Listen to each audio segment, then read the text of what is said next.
ان کی تذلیل کرنا، ان کو ٹارچر کرنا، ان پر 50 سے زیادہ مقدمات درج کرنا، اور سچ کی آواز پھیلانے والے صحافیوں کو ننگا کر کے مارنا، پیٹنا، یہاں تک کہ قتل کرنا، جلاوطن ہونے پہ مجبور کرنا، یہ ایک فاشسٹ جو نظام پچھلے 8 ماہ کے دوران اس ملک کو مسلط رہا، اس نے رہی صحیح کسر بھی پوری کر دی۔ آج سے 8 ماہ پہلے جب عمران خان صاحب کی حکومت برطرف ہوئی تو $20 ارب کا ایک ایکسچیکر جو ہے قومی خزانے میں موجود تھا، وہ آج سکڑتے سکڑتے $5 ارب پہ آ گیا ہے۔ اس میں ظاہر بات ہے ضمانت کے طور پہ رکھے ہوئے چائنا کے $3 ارب بھی ہیں، اس میں سعودی عرب کے بھی ہیں، اس میں متحدہ عرب امارات کے بھی ہیں۔ یوں دیکھا جائے تو جو دوست ممالک کے رکھے ہوئے ڈالرز تھے اس میں سے بھی ایک بڑی رقم ہم خرچ کر چکے ہیں۔ پتہ نہیں یہ $20 ارب کو 5 ارب میں لانے والے $15 ارب کون سے کتے کھا گئے ہیں اس ملک کے۔ یہ جو بڑی ایک تجربہ کار اور ماہر قیادت ہم لے کے آئے ہیں کہ بڑے دعووں کے ساتھ لایا گیا تھا،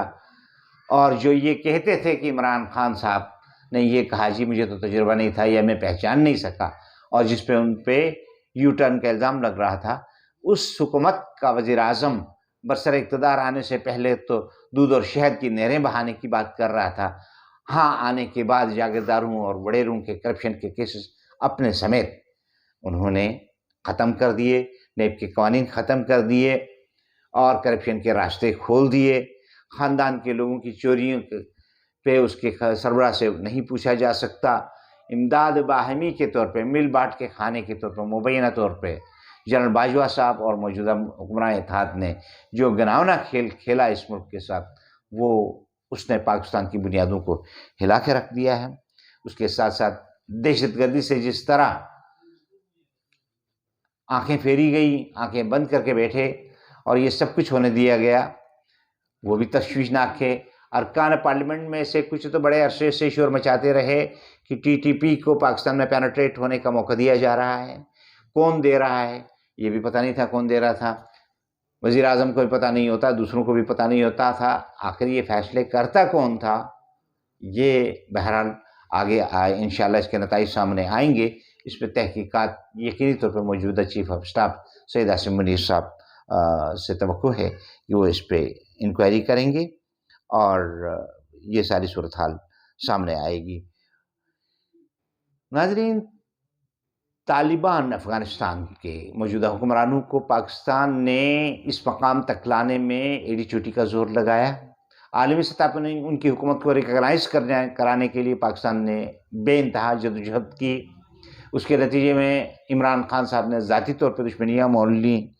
پاکستان اور افغانستان میں ایک برادرانہ ماحول پیدا ہو گیا تھا، لیکن موجودہ حکومت کے آنے کے بعد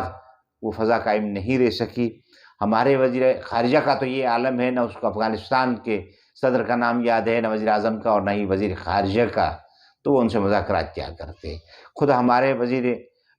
دفاع اور وزیر داخلہ جو ہیں وہ طالبان کو دھمکیاں دے رہے ہیں۔ اس سے اس بات کی نشاندہی ہو رہی ہے کہ ہمارے موجودہ حکمران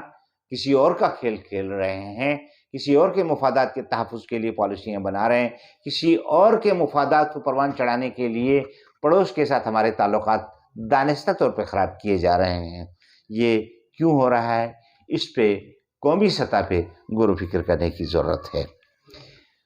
ایک چوتھی جو سب سے خطرناک بات ہو رہی ہے، اس ملک سے برین ڈرین ہو رہا ہے۔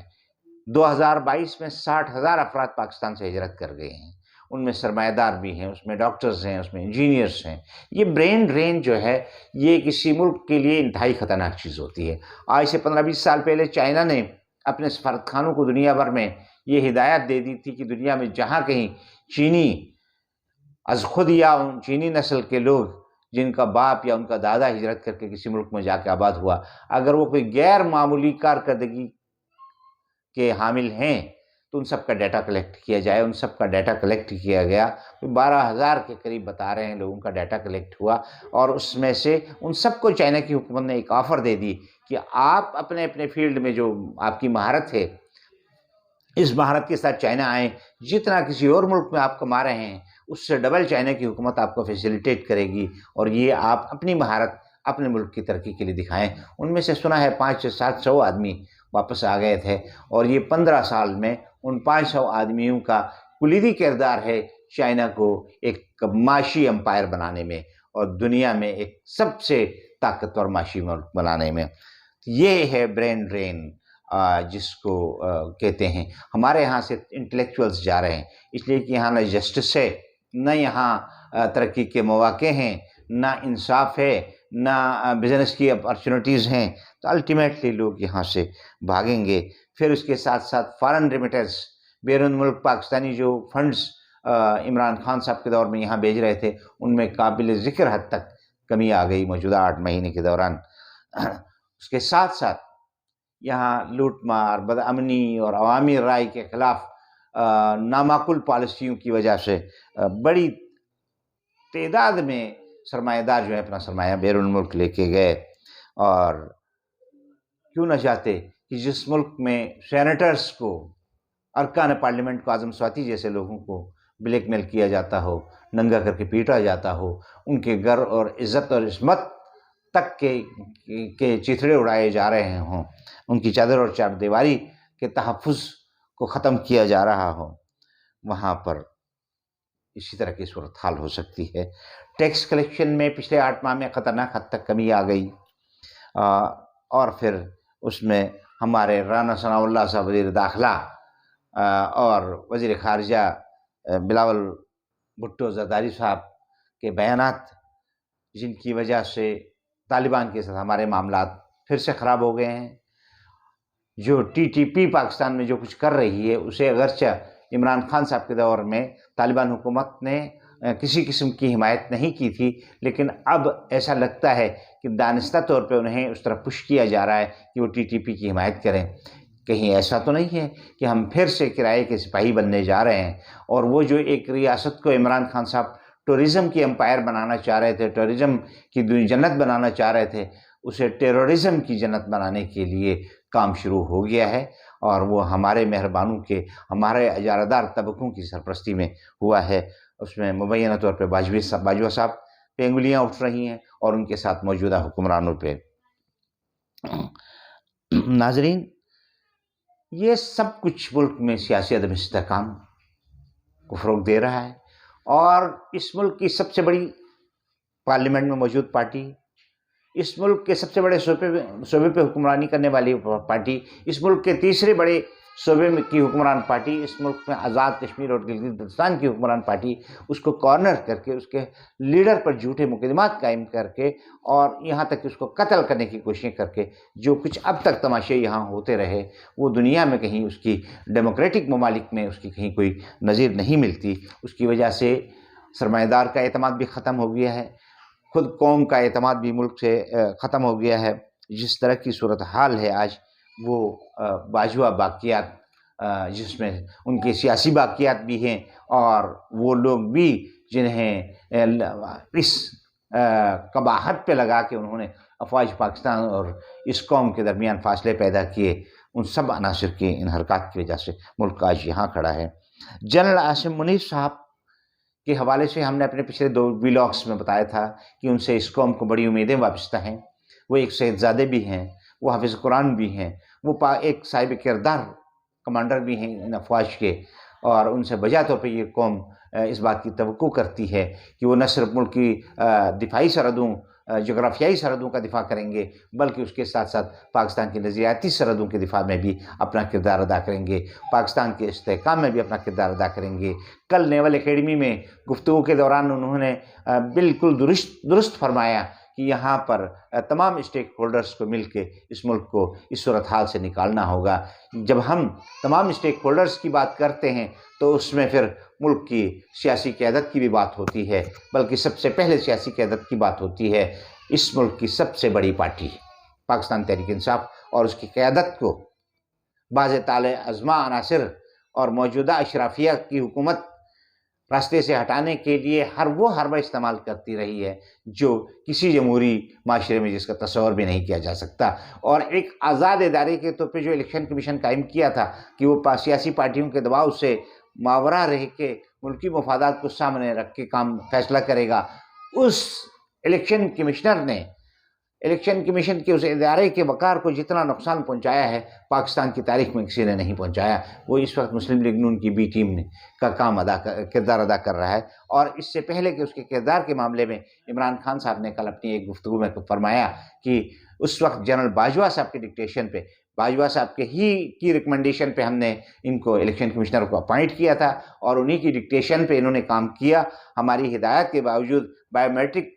ووٹنگ سسٹم کو اڈاپٹ کرنے میں اور اس کو ملک پہ لانچ کرنے میں سب سے زیادہ مزاحمت الیکشن کمشنر نے کی۔ بیرون ملک مقیم پاکستانی کو ووٹ کا حق دینے کی سب سے زیادہ مزاحمت الیکشن کمیشن نے کی۔ عمران خان صاحب کو نااہل قرار دینے، ان کی پارٹی پہ پابندی لگانے کے لیے جو کچھ بھی اس الیکشن کمیشن سے ہو سکتا تھا اس نے کیا ہے، اور ثابت کیا ہے کہ وہ ٹوٹلی ایک پارشل ہیں، وہ ایک پارٹی ہیں، پولیٹیکل ونگ ہے کسی پارٹی کا۔ کل اسلام آباد ہائی کورٹ کے واضح فیصلے کے باوجود بلدیاتی انتخابات سے انحراف کر کے الیکشن کمیشن نے ملک کے آئین اور قانون کی دھجیاں اڑا دی ہیں۔ یقینی بات ہے یہ قوم سمجھتی ہے کہ اس طرح کے کسی بھی آدمی کو اس منصب پہ رہنے کا کوئی حق حاصل نہیں ہے۔ بریگیڈیئر جنرل عاصم منیر صاحب نے نیول اکیڈمی میں خطاب کے دوران یہ جو بات کی، یہ انتہائی مثبت، اس کے ساتھ ساتھ انہوں نے بریگیڈیئر آصف کی گرفتاری اور اس کے ساتھ ساتھ ان کے ساتھ یہ جو ویڈیو کے چکر میں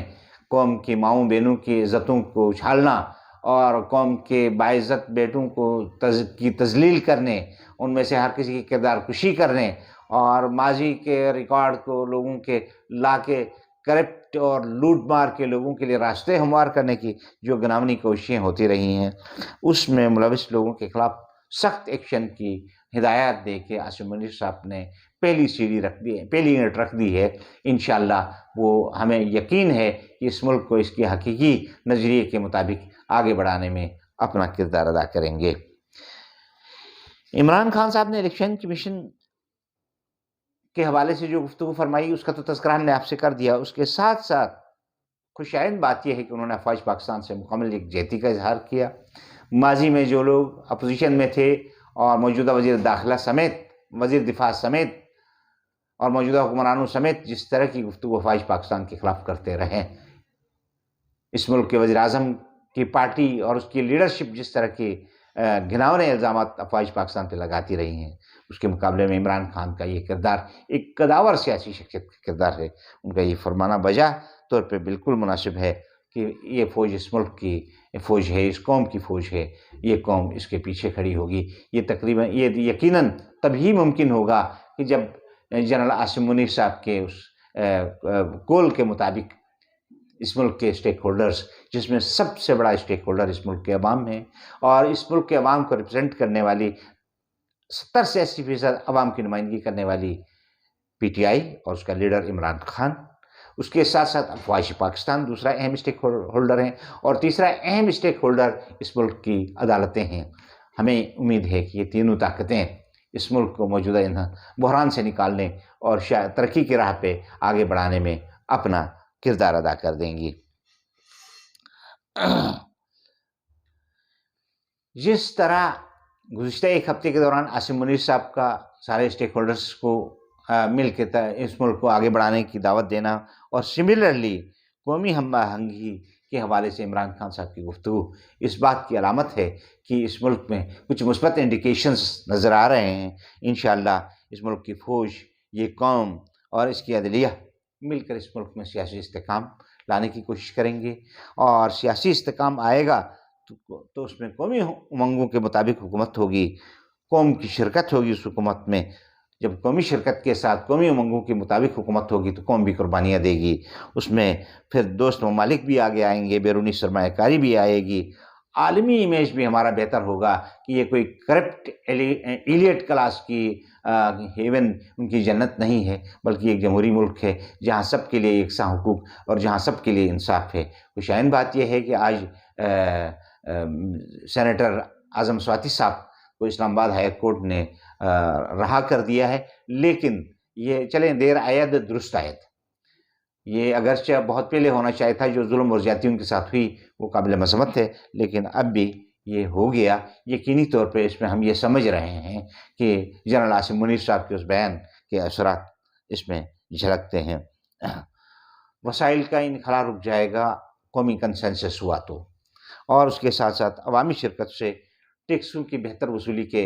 امکانات پیدا ہوں گے۔ قوم سے ان کی نمائندہ حکومت جب اپیل کرے گی تو قوم موجودہ مشکل حالات میں مزید قربانیاں دینے کے لیے تیار ہوگی، اجتماعی جدوجہد ہوگی، اور قومی اہداف کے حصول کے لیے مل کر جب یہ قوم کوششیں کرے گی تو یقینی طور پہ بہتر نتائج آئیں گے۔ اس کے لیے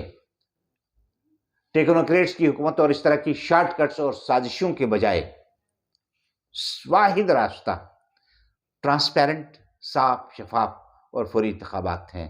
جتنا جلدی ہم اس پروسیس سے گزریں گے، جتنا جلدی ملک کے فیصلوں میں اس قوم کو شریک کریں گے، اتنا ہی اس ملک اور قوم کے حق میں بہتر ہوگا۔ ناظرین، اس کے ساتھ آج کے پروگرام سے میں آپ سے اجازت چاہوں گا۔ اپنے میزبان عبدالبشیر خان کو اجازت دیجیے۔ انشاءاللہ اگلے پروگرام میں پھر آپ سے گفتگو ہوگی۔ پاکستان پائندہ باد۔ السلام علیکم ورحمۃ اللہ وبرکاتہ۔